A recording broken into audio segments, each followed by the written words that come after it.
Hey guys, I am John Carrick, and today we are looking at Danger Girl number 7. This is it. This is the end. This is the last of the Danger Girl books. The preview is still on its way. It hasn't arrived yet, and we will get to look at that. And there are some other one-shots done by other artists, but they're not this. They're not J. Scott Campbell's interior sequential art. Now, from what I understand, these 7 issues took something like 4 years to publish. I will look it up before we do the second part of this today, but this one came out in 2001, and the first one came out in 1997. 4 years is a long time for 7 comics. It's longer than 10 years, or it's longer than 5 years for 10 comics. You get 3 less for 1 less year, so... This is extra large. We get this trifold gateway cover. So we've got all the bad guys. Agent Zero. I don't see Assassin X. Silicon Valerie, Abby Chase, Sidney Savage, Hervé Villachet. I don't remember his name. Johnny Barracuda, Major Maxim, and more Hammer bad guys. So let's get into it. Oh, before we do, let's spoil the middle of it, why don't we?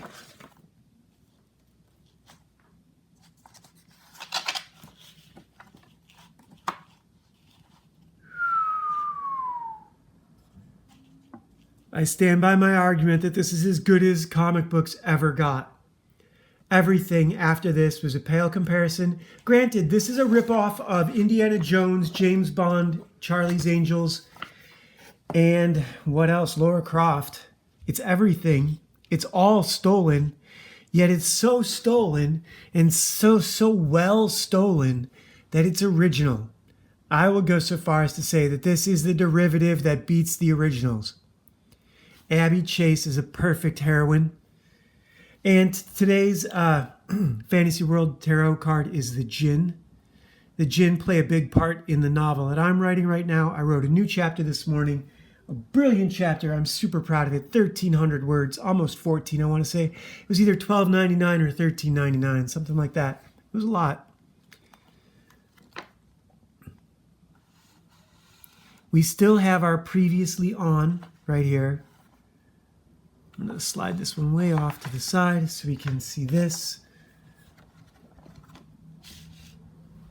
Natalia Castle talks about how she betrayed Abby after saving her life. Betrayed her to turn over the Atlantean sword, helmet, and shield with Major Maximum and the twins. This is the Führer. These are his grandchildren. Here is Abby, and Sydney and Johnny are escaping while Abby and Agent Zero are sneaking in. So that's what's going on. That's the end. I'm spoiling the end. Oh no. Hey, this is Natalia Castle. Look, guys, we have 4. Richard Friend, Sandra Hope, Scott Williams, and R.T. Bear on inks. No Alex Garner. Every inked page in this 7th issue is different than the first 6. I can't tell you who's inking which page, but it's obvious that they're different. You'll notice some of the changes. I certainly did. This page is Sydney and Johnny sneaking out. Butts up nicely, doesn't it? This beret even seems to match the other one.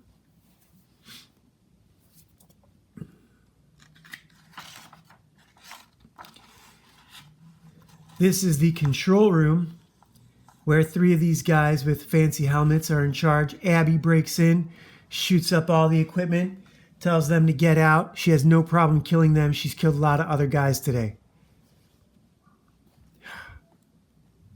Best comic ever made, hands down. Even without Alex Garner's inks. Best comic ever made. Abby running around in bikini shorts the entire time? Yes, please.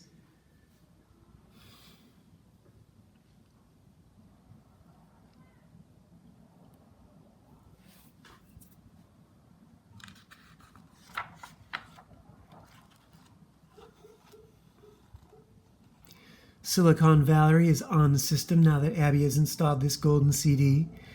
And she's able to pull up the entire layout because she's smart and lucky and smart. Here's this. We saw this capture Abby's wrists or Sydney's wrists or Natalia's wrists a few issues ago, thrown by Assassin X working for the Hammer Empire. This is very much Storm Shadow and Snake Eyes. They know each other. They're brothers. Yeah, so this is everything. Charlie's Angels, G.I. Joe, Indiana Jones, Lara Croft, James Bond. All the action franchises in one franchise. Doesn't get better than this. The only thing it's not is in outer space.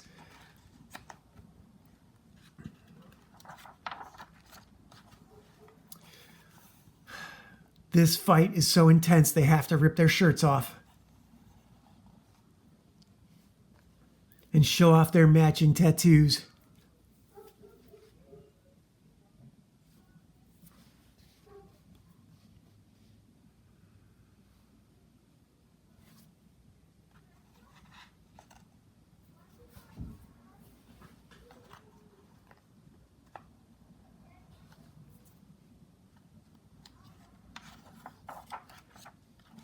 Johnny and Sydney are escaping and they run across Hervé Villachet, now dressed in his total Nazi outfit with his super hands, right out of Ninja Scroll. As he attacks Johnny, Johnny wraps him up, gives him a wedgie, and bowling pins him into 7 other Hammer agents. Johnny looks different here.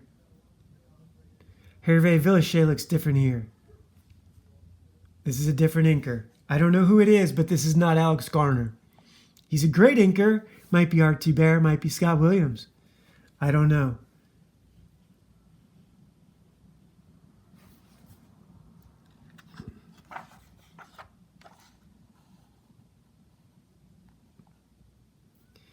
Sydney and Johnny get a moment together.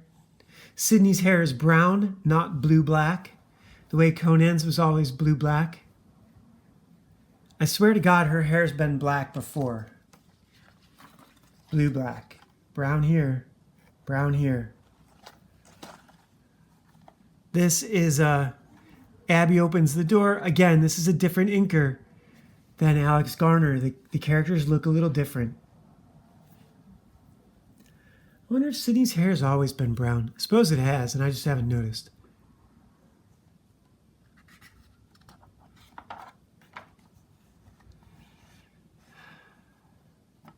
Planning their next moves.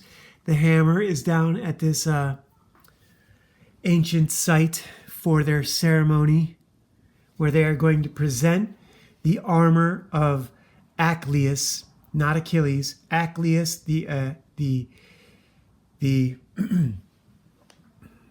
Atlantean, the Atlantean warrior. It's spelled differently. You'll see up here. It's hard to pronounce. I don't know why they didn't just go with Achilles, but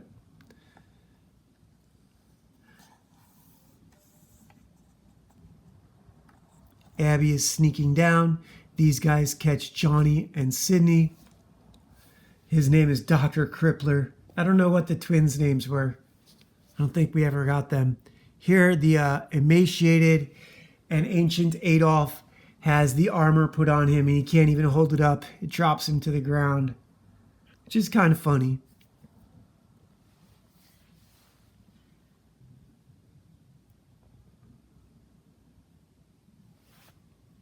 Abby looks so good.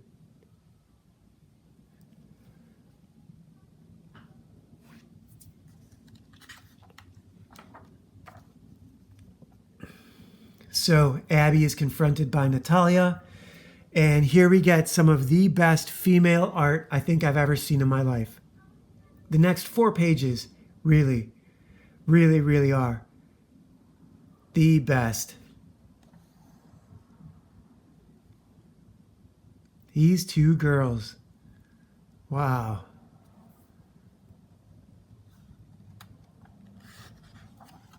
Oh yeah, look at this. Look at Abby's face.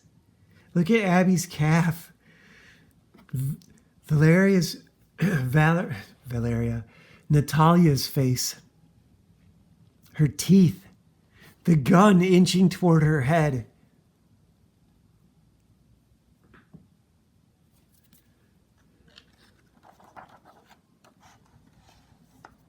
This is just these 5 pages, right? The last 2, the double page spread, and this.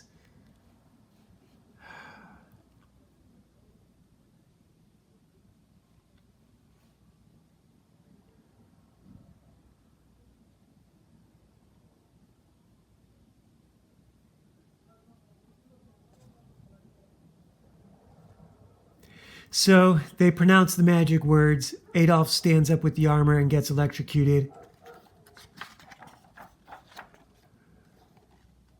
Oh, God. No one has ever drawn women so well. No one has ever drawn anything as well as this guy. This guy is the best artist of all time, in my opinion. Easily my favorite.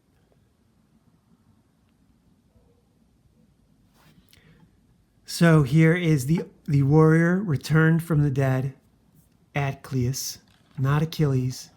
Atcleus, the Atlantean.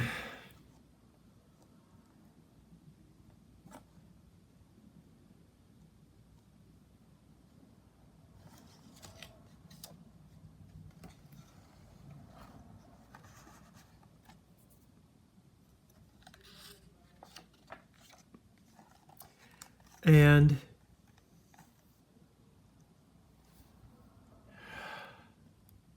for a moment, everyone is stunned. This guy runs forward to pledge his allegiance and gets vaporized. And Atcleus immediately begins draining the life force from the Hammer Empire soldiers. He is killing the living to empower the dead. He is about to raise an army of dead soldiers to attack the living. Major Maxim pulls this giant machine gun off the truck and opens fire. I should know what that is. I don't think it's an M60. Might be one of the Brownings.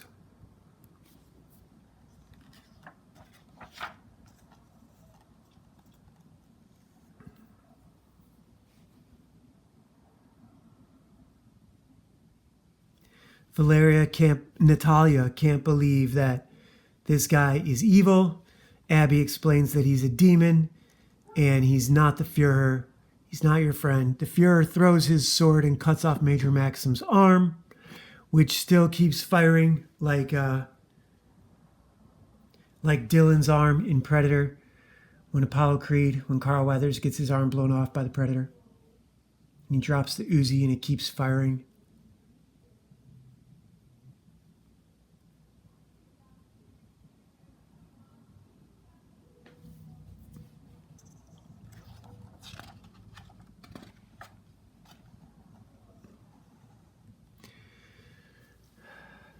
What else is there to say?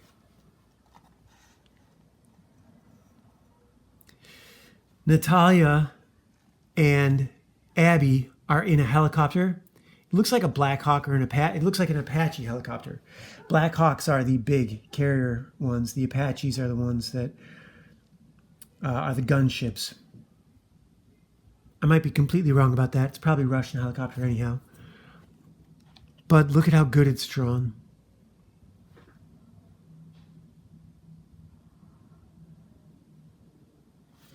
Of course, the demon warrior blasts them with his zombie breath or zombie eyes. Instead of laser eyes, he has zombie eyes.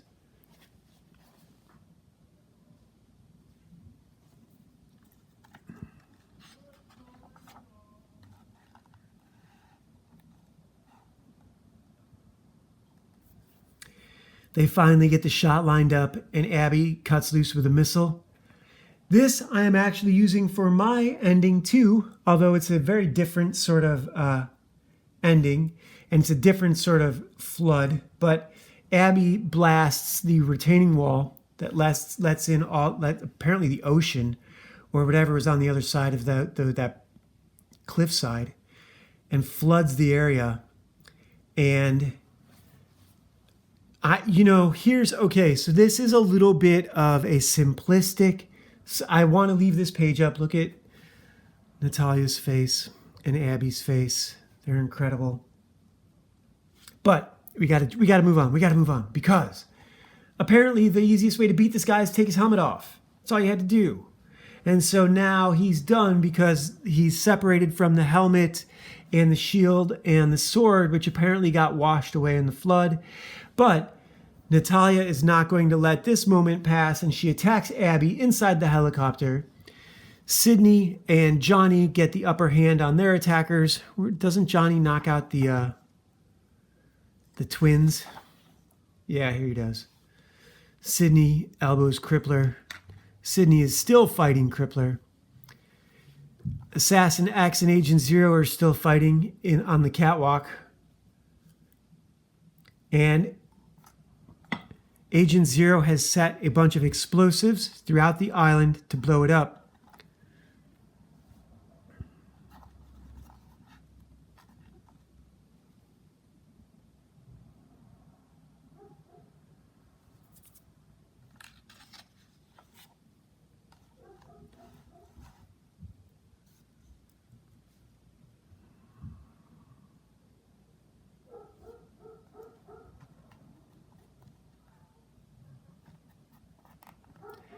Assassin X and Agent Zero have their moment. This is so, Storm Shadow and Snake Eyes. It really, really is. Tommy Arashikage and whatever Snake Eyes' name was. I don't remember.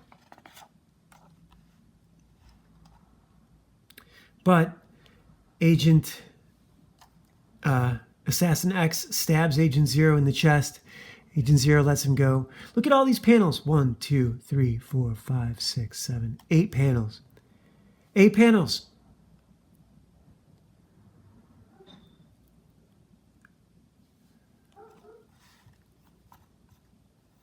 No one can escape the blast that's coming. Everyone's trying, but they're not going to make it.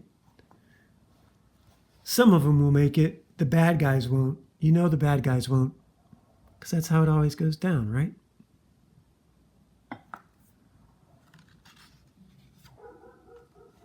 Here's Deuce and Silicon Valerie. Natalia and Abby still fighting. See, now we get this moment where I guess somehow Abby triggered the canopy on the helicopter, and we have a repeat of Agent Zero and Assassin X, where Abby is holding Natalia's hand instead of Agent Zero holding Assassin X's hand, and everything is about to explode, and Abby still likes Natalia and is asking her to stop fighting, but it doesn't work out, and Natalia falls. And that is the end of Natalia Castle, unless she comes back in one of the other ones. I suppose she could fall through the fire into water and survive, stay underwater until the fire burns out, and then swim back up to the surface. And she could survive, albeit without as much hair. Here we get I think this is called the denouement, where you have the final ending. Abby has no clothes on. Valerie's bandaging up her arm. Johnny's making the moves on Sydney. Sydney's not having it.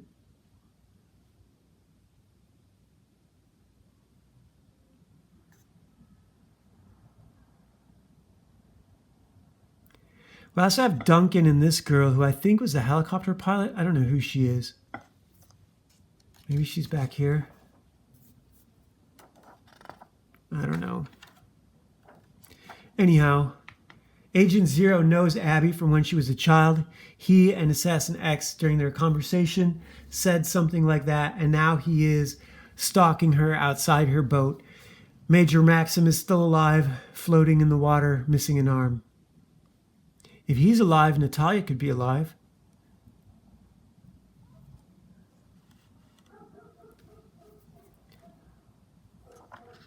Were there any ads in this entire issue? I don't know. I don't think there were. No ads. This whole issue, not one ad. Perfect comic book, Danger Girl number 7. Last Danger Girl. Really too bad. The world deserves more. I love her eyes up here. These are Natalia's eyes, right from the back cover right here.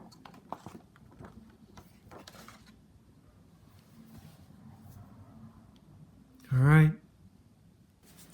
Hey guys, I am John Carrick, author of Legacy of the Mad Scientist, Legacy of a Mad Scientist, and The Legend of Ashley Fox. This first one is about Dr. Andrew Fox, who's actually not on the card right here. He's on our other one. He invents something called the Micronics, a mental computer interface that's a wireless amplifier. It connects you to the entire internet, the web, everything, anything digital, without a port into your head. In the future, when most people have ports in their head, and because that's not ideal. And today's World Fantasy Tarot card, yeah, that's right side up, is the Jinn, which is pretty cool. I haven't read the Conflicted card yet, so give me a moment while I do that, and I will be right back. You guys may remember a few cards ago when a guy named Baron was introduced.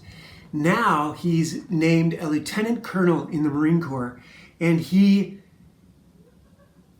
inspired his unit to mutiny and turn against the federal government. And so you're the president, and you have to call him, and you have to talk to this guy. What do you say to him? If the circumstances, this is the King of Hearts, I believe. If the circumstances are such that Lieutenant Colonel Barron was in the right, you have to apologize. That's a hard thing for a lot of presidents to do. If he was in the wrong, then you have to threaten him, you know, like he's essentially Colonel Kurtz. And you got to let him know that his days are numbered and you're sending people after him to terminate his command. Neither of those are fun. But yesterday, when we got interrupted by the landscaping crew, I was talking about the, what would you call them, the setbacks, the obstacles of being a tryhard. The obstacles and the victories of being a tryhard. Like I said, I got another chapter done last night. I've got my comic book done. We got a issue of a comic book done that I drew the thumbnail art for, and a friend from animation school did the interior art. Jay Arcilla, who is a genius, really. He's so fast. I was drawing for a bit today. I'm just slow, and it's speed is a matter of experience and talent. Picking it up quick is what defines talent, you know? If it takes you, years to learn what other guys learn in months, that's talent and skill and dedication and all that sort of thing.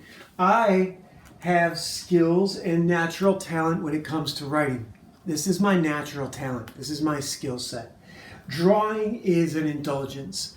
Drawing is my wish fulfilled, right? Like, writing is where my skill is. But writing is a little bit like video editing these days. It's become ubiquitous. Everyone needs to be able to do that. It's not a super valuable skill anymore.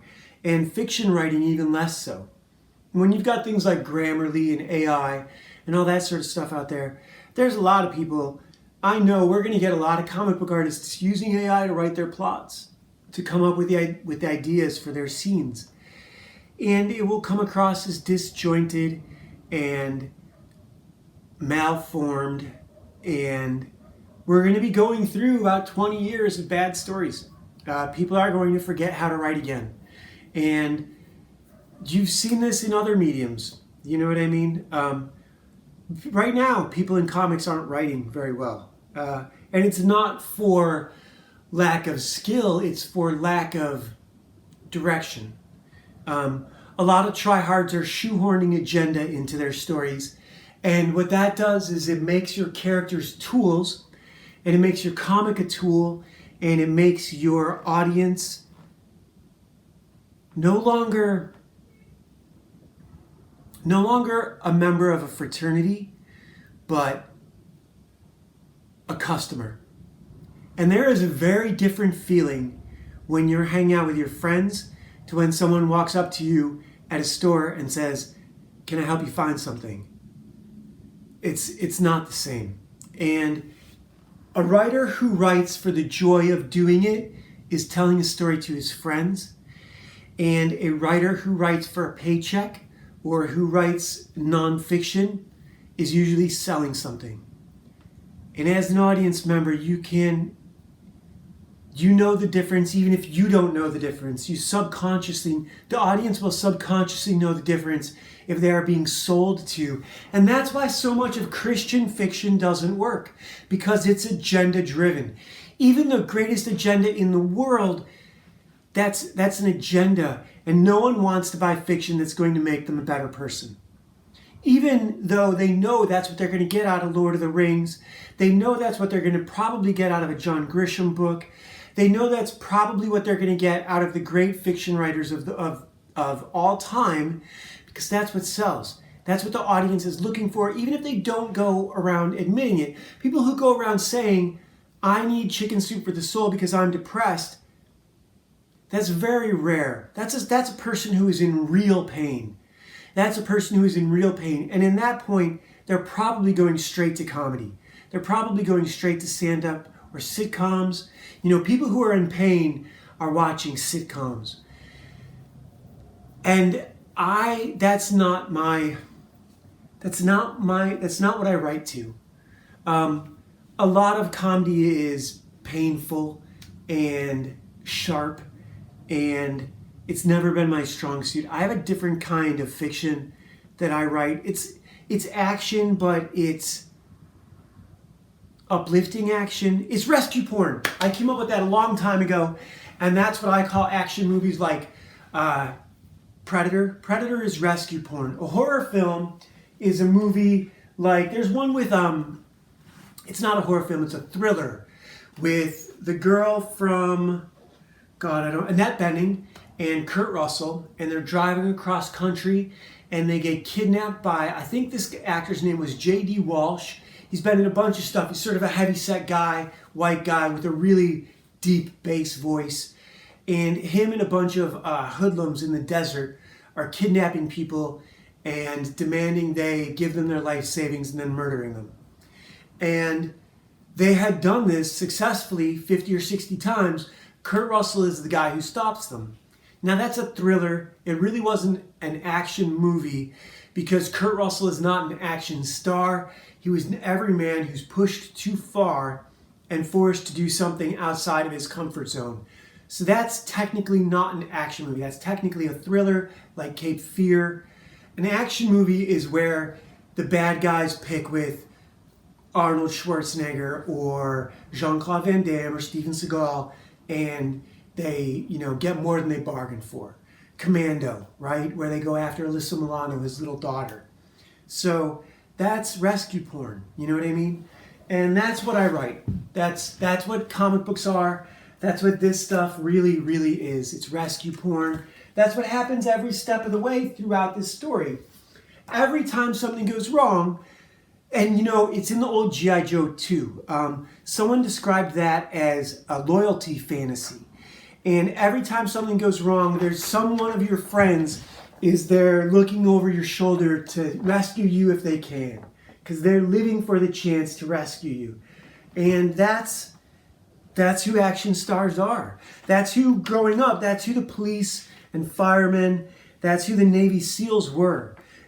Everyone believed that they were there to come and rescue you as soon as things got rough. But you know what the truth is? There's a movie with the guy from Yellowstone. What's his name? Not Kevin Costner. the other dude. He's they're divers. I think it's called The Descent, and they're an extreme diving team, and they're trapped underground. I think Dean Cain is even in this movie, and he says, "No one's coming to rescue us. We are the rescue team." And that is how I've lived my life. That's what I wanted. That's the part about being a try-hard that is exhausting, right? Like, I've lived my whole life in emergency because I've never managed to dig myself out of it. I never found the right sales job. I never got on the right, never got a job at the right studio. Never found the right team to build my, entertainment production studio, which is what I'm working toward. I have a great friend I'm working with, Jay, and I know a few other people too, but we need to get to a point where we're making money. So this last weekend I did spend a bunch of money on I bought a second belt sander. The first one I have is broken. I bought it off eBay and couldn't get it replaced. Probably could get it fixed, but now I'll have two, and then I can get it fixed. And a bunch of other stuff, a bunch of other materials I need to sand these blocks and start printing these rosary blocks. I also looked into getting them done by a 3D printer, and I found a good quote where I can get a single block done for like $20, but that's still $100 for 18 blocks. And no, single block was 6 sides times 5. Yeah, that's like $30. So I don't know how 18 is. That's a lot more than 100. Clear that. I multiplied wrong. No, $5, 18, it's less than $100, 5 times 20. So, it's $5 per 6, not per piece. So, anyhow, the thing that I need is, well, of course, to be making money. Everyone needs that. Other than that, I'm doing really, really well. Being a tryhard, you end up acquiring a lot of skills which help you sleep at night, even if it doesn't acquire you a bunch of money. And I suppose I'm kind of talking myself in circles. I've noticed that's one thing I definitely do with these videos is I'll start to make a point and then lose it halfway through, and that's a bit embarrassing. So that's something that I need to work on. But this bit about being a tryhard and trying to do multiple things at once,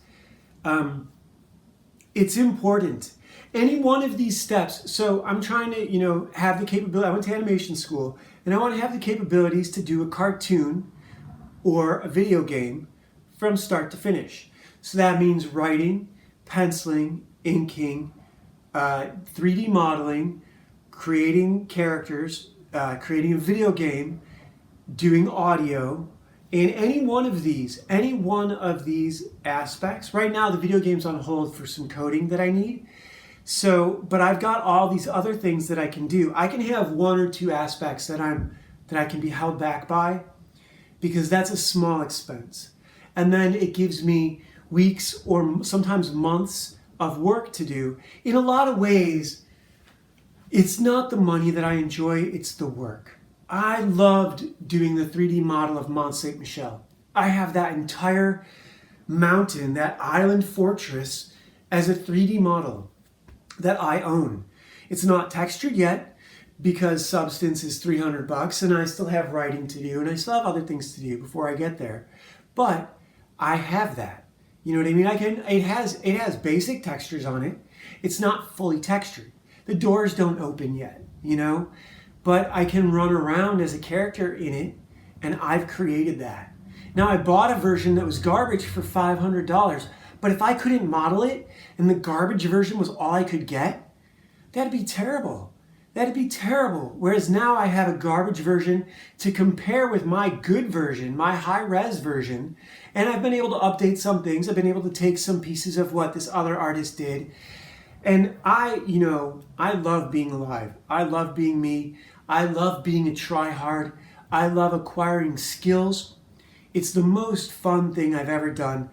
And dedicating my life to art instead of engineering or medicine or finance has been the best decision I've ever made, because it's the only decision that gave me a clear conscience. It's the only one where I wake up every day excited about what I'm going to do today. And I've tried those other things. I worked in sales. I worked in construction, which is not engineering, but I worked in the studio environment, which is artistic engineering. Believe me, that is moving dirt from one pile to another. And it's a lot less creative than you think. And it was creatively exhausting. And when I did that for 2 decades. And the first decade as an editor, I didn't have any energy to come home and write. The second decade as a photo editor for fashion, I was able to produce my novels. I was struggling so hard as an assistant editor and as a regular editor to write my novels at home, because I thought that was the way out. That was the way out of the 9-to-5 editing grind, which was not safe by any stretch of the imagination. It was a game of musical chairs, and every 6 to 18 months I was looking for a new job, and I was completely unemployed. It was not fun. So 10 years as a steadily employed fashion editor was much more, not as lucrative, but much more secure. I had much better peace of mind, and I was a better person for it. So life's a series of trade-offs. You can't go back. You can't undo any decisions. You can only learn from them. And even Mel Gibson's making mistakes. His last movie with Mark Wahlberg bombed. And he said what he calls it when they make mistakes as a studio, when you make mistakes as a pro, and you can't afford to be going back to school, those are called school fees. And you need to learn that lesson really well, because you can't maybe not afford to make it again. It might put you out of business making that a second time. Look at the gap between Mad Max Thunderdome and Fury Road. It's like 30 years, 25 years, something like that. It's a long time. It's a long time.